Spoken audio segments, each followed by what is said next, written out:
শুভ সকাল বন্ধুরা, তোমরা সবাই কেমন আছো?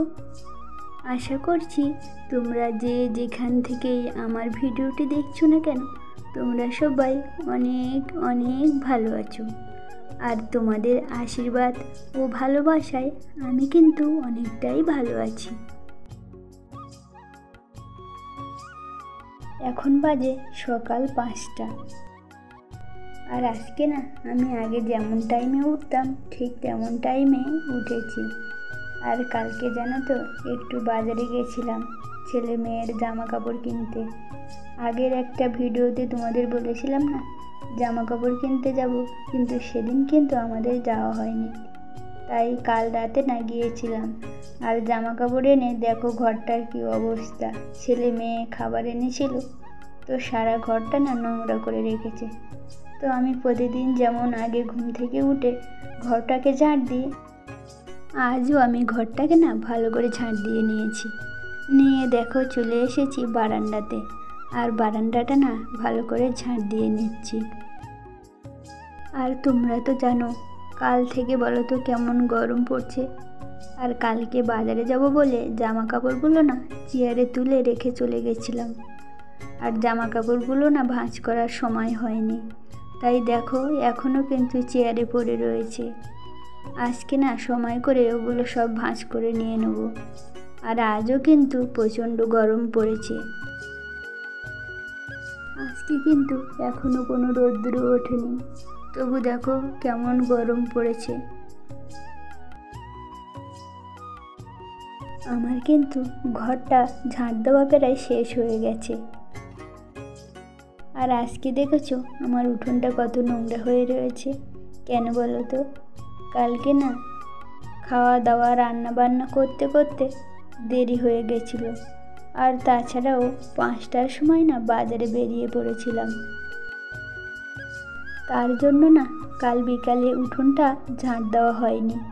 আর অন্য দিন তো আমি বিকালে করে উঠোনটা ঝাঁট দিয়ে রেখে দিই, তার জন্য না সকালে কত সুন্দর পরিষ্কার থাকে, সকালে আর ঝাঁট দিতে হয় না। আর সকালে তো আমার রান্না থাকে, তোমাদের দাদাভাই তো 8টার মধ্যে কাজে চলে যায়। তার জন্য না সকালে করে উঠোনটা ঝাঁট দিতে গেলে আমার একটু দেরি হয়ে যায়। তাই কখনো কখনো রান্নার কাজ শেষ করে তারপরে কিন্তু উঠোনটা ঝাঁট দিই। কিন্তু আজকে না রান্না করার আগেই উঠোনটাকে না ঝাঁট দিয়ে নিচ্ছি।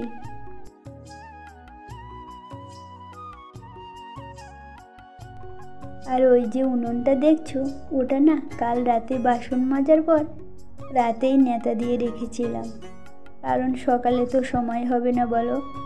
আর উনুনের কালি না কাজে যাওয়ার সময় বা কোথাও যাওয়ার সময় দেখে যেতে নেই। আমি না আমার এক পিসি শাশুড়ির কাছে শুনেছিলাম, সেখান থেকে না উনুনে কালি আমি রাখি না। আর এই যে পাতাগুলো বলেছিলাম না গুঁড়িয়ে এনে উনুনে পুড়িয়ে দেব, তাই আজকে তুলে রোদ্দুরে দিয়ে দিয়েছি। আর এখানটাতে না একটু ভালো করে ঝাঁট দিয়ে নিচ্ছি। আর আমার কিন্তু এই দিকের উঠোনটাই একটু নোংরা ছিল, এদিকটাতে তো গাছ রয়েছে, তার জন্য না গাছের পাতা পড়ে এদিকটাই নোংরা হয়েছিল। আর ওই সাইডে দেখো পুরোটাই কিন্তু পরিষ্কার। তাই ঝাঁট দিয়ে না এই যে ধুলোগুলো দেখছো, এগুলো এই বাগানে ফুল গাছের মধ্যে দিয়ে দিয়েছি।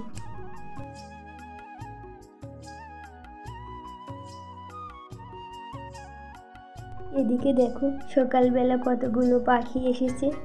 এখানে যে পাতাগুলো ছিল ওগুলো ফেলে দেওয়ার পরে না ছোট ছোট পিঁপড়ে ছিল, সেগুলোই খেতে এসেছে ওরা। ঘর বারান্দা উঠান সব কিছু ঝাঁট দিয়ে বাসি কাজগুলো সেরে তারপরে চলে এসেছি দেখো রান্না করতে। আর সবজিটাও কেটে নিয়েছি। আর কি জানো তো, সবজিটা কাটার আগে না আমি ভাতটা বসিয়েছিলাম, তার জন্য আমার ভাতটা ফুটে গেছে। আর ওই যে কড়াই দেখছো, কড়াইতে না কালকের যে মাছগুলো ছিল ওগুলো একটু ভেজে নিচ্ছি। আর তোমাদের দাদাভাই না ঘুম থেকে কিন্তু উঠে গেছে। রান্নার ফাঁকে ফাঁকে এসে না মেয়েকে একটু জল খাইয়ে যাচ্ছিলাম। মেয়েকে জল খাওয়াতে খাওয়াতে একবার গিয়ে দেখছি তরকারিটা পুড়ে যাচ্ছে কিনা, আবার এসে জল খাইয়ে দিচ্ছি। মেয়েকে এবার বললাম তুই একটু বই নিয়ে বস। তো ও দেখি রাজি হয়ে গেছে, তাই ওকে খাতাটায় না একটু দাগ কেটে দিচ্ছিলাম। ও কিন্তু ভালো লিখতে পারে, কিন্তু সবসময় না লিখতে পড়তে চায় না। দুই ভাই বোন একসাথে পড়তে বসলে সবসময় মারপিট করে, তার জন্য না মেয়েকে বাইরে পড়তে দিয়েছি। বিকালে মেয়েকে পড়তে দিয়ে এসে ছেলেকে পড়াতে বসাই, আর দেখো মেয়ে না কত সুন্দর লিখছে। আর ওদিকে তোমাদের দাদাভাই কিন্তু স্নান করতে চলে গেছে, আর আমি রান্নাটা করে ভাতটাও বেড়ে রেখেছি, আর ওইগুলো না কাচতে হবে আজকে। আর এদিকে দেখো আমার একটা তরকারি কিন্তু এখনও শেষ হয়নি, এখন বাজে 8:30। আমার ছেলে সবার কিন্তু খাওয়া হয়ে গেছে, আর মেয়েকে আমি খাওয়াতে বসিয়েছি। আর তোমাদের দাদাভাই কাজে চলে গেছে। আর আজকে না অনেক দিন পর টাইম কলে জল এসেছে, তাই খাওয়া দাওয়ার পরে যে বাসনগুলো পড়েছিল সকালে সেগুলো না আমি মেজে নিয়েছি। আর আমার ছেলে কিন্তু আজকে সকাল সকাল স্নান করে পুজো দিয়ে স্কুলে চলে গেছে। আর আমি মেয়েকে নিয়ে এখন যাচ্ছি ওই যে মেয়ে বান্ধবীটার কোলে। আর এদিকে রাস্তাটা দেখেছো, টাইম কলের জল এসেছে আজকে, আর পাইপ ফেটে না জল পড়ছে, পুরো রাস্তাটা কাদা হয়ে গেছে। আমরা কিন্তু 10 মিনিট পরে স্কুলে পৌঁছে গেছি, আর আমরা ওদের আগে পাঠিয়েও স্কুলে চলে আসি। কেন জানো তো, স্টেশনের গায়ে তো স্কুল বলো, ওরা ঠিকভাবে পৌঁছেছে কি না না দেখলে আমরা বাড়িতে কি বসে থাকতে পারি? স্কুলের ভিতর থেকে একটু দেখছিলাম স্টেশনটাকে। দেখো এখন কিন্তু লোক অনেক কম রয়েছে, আর সকালবেলা লোক না স্টেশনে ভর্তি হয়ে থাকে। ট্রেনগুলো যেমন ভর্তি থাকে স্টেশনেও তেমন লোক থাকে। অনেকেই আবার ট্রেনে উঠতেই পারে না, এত ভিড়। কথা বলতে বলতে 10:30টার ট্রেন চলে এসেছে। দেখেছো ট্রেনটা কতটা ফাঁকা রয়েছে, কিন্তু এর আগের ট্রেনগুলোতে না ট্রেনে যেমন ভিড় থাকে স্টেশনেও তেমন ভিড় থাকে। আমরা তো সাহসই পাই না ট্রেনে উঠতে। ছেলেদেরকে স্কুলে বসিয়ে রেখে আমরা বাড়ি চলে এসেছি। আর দেখো যাওয়ার সময় তোমাদের দেখিয়েছিলাম না রাস্তায় টাইম কলের পাইপ ফেটে জল পড়ছিল, তো দেখো জলটা কত দূরে চলে এসেছে। এইভাবে বলো রাস্তা কি আর শুকনো থাকবে? এতদিন তো বৃষ্টিতে কাদা কাদা হয়েছিল, আর এখন দেখো টাইম কলের জল পড়ে না পুরো রাস্তাটাই পুরো জল জল হয়ে গেছে। আর আমরা না অনেকবার অবজেকশন করেছি পাইপটাকে সারানোর জন্য, কিন্তু ওরা না কোনো ব্যবস্থাই করেনি। দেখো আমাদের রাস্তাটার কি অবস্থা হয়ে আছে, এইখান দিয়ে জল পড়ছে আর ওদিকে ওই মাথা দিয়ে জল পড়ছে। তোমাদের বলছিলাম না কালকে বাজারে গেছিলাম ছেলে মেয়ের জন্য জামা কাপড় কিনতে। তো দেখো আমার মেয়ে না দোকানে গিয়ে ওই পুতুলগুলো দেখে প্রথমে মানুষ ভেবেছিল, তারপর না বুঝতে পেরেছিল যে এগুলো পুতুল, তাই ওদের সাথে একটু খেলছিল। বাজার থেকে কিন্তু কালকে মেয়ের জন্য এই জামাটা কিনেছি।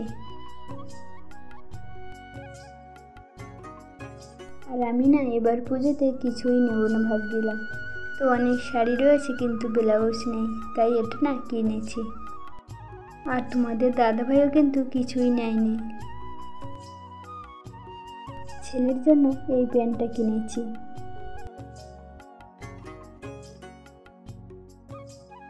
আর এই যে জামাটা কিন্তু খুব সুন্দর হয়েছে।